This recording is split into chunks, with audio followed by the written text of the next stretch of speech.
How to check login activity on Snapchat on iOS and Android devices. So today I'll be showing you the easy method to check the login activities on your Snapchat no matter whichever devices you have been using, either iOS and Android devices.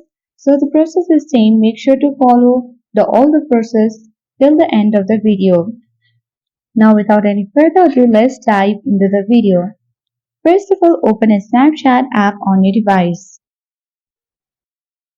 Once you open it, you have to select the Bitmoji icon at the top left corner of the screen. Now on this profile feed, you have to select the gear icon at the top right corner to access the settings page. Now on the settings page, you have to select the two-factor authentication option and make sure you have turned on two-factor authentication on Snapchat.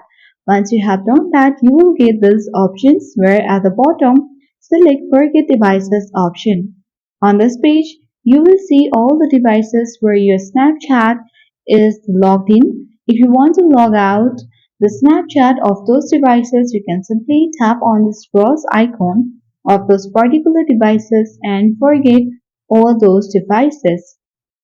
That's how we check login activity on Snapchat on either iOS or Android devices. So I hope this video was helpful. Thank you for watching and see you in the next video.